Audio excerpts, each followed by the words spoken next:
Look how cleanly that splits the coconut open there. So here's a little method that I've played around with to crack these things open using as little energy as possible.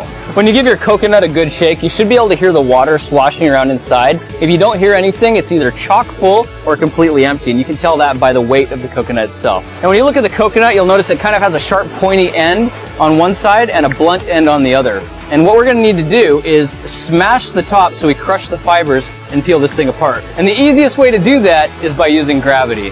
Now, if you're on an island like I am, all you need to do is come down to a rocky part of the beach, set your coconut upright on a hard surface and surround it with other rocks, and then grab a rock that's about as big as you can lift on your own, raise it 4 feet high, and throw it straight down into the top pointy part of this coconut. And it might take a few tries to really get the fibers broken up, so throw that rock as many times as it takes until you actually physically see the strands of coconut starting to bust loose.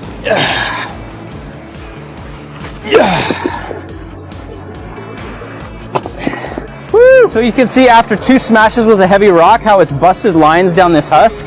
That's a very good sign. It's already weakening the structure. And now if we turn it over and give it one more good smack from the bottom side, it should be enough to crack that. So instead of spending hours peeling away at this thing, we can let gravity do the hard work for us.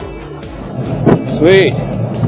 That's looking pretty good. So at this point, I can feel this is softening up quite a bit. And look at that. It just peels right apart. That's exactly what I was going for right there. So it took 3 hits with the rock, 2 on the top, 1 on the bottom, and now it's to the point where we can just peel this off, almost like husking corn. It's not difficult, doesn't take a lot of energy.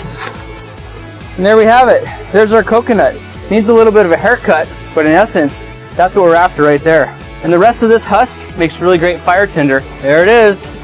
So I just gave our coconut a little bit of a haircut, and you can see now this is what they look like in the stores, don't they? Which is already the hard work's been done for you. Now we just need to find a sharp rock that we can bang this against and crack it open, which shouldn't be too difficult on a big rocky beach like this. Now to get inside our coconut, there's a cool trick we can use that involves these 3 dots on the face of the coconut. And if you think of it as a face, you can see 2 of the dots look very similar. We're going to call those the eyes. The other one's a little bit odd shaped, and we're going to call that the mouth. Now if you split the eyes and follow it straight up the back, you'll see a hard ridge line. And if you stop right in the center, that is the place that we need to smack very hard against a rock. So find a rock with a nice sharp edge and set your coconut so that your line is perpendicular to it. What we're going to do is just give it a nice crack right in the center of the coconut, and it should split a line right across the center.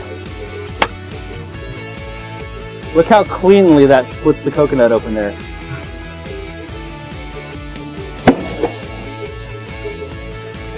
And now if we just put our fingers into that line and pull back, we can pop it open and salvage the water from our coconut. As easy as that. So there you have it, guys. If you're ever stranded on a desert island and need to survive on coconuts, there's a quick and easy way to get the nutrition you need. Thanks for joining me for this experiment, and I'll be looking for you in the next video. Talk to you then.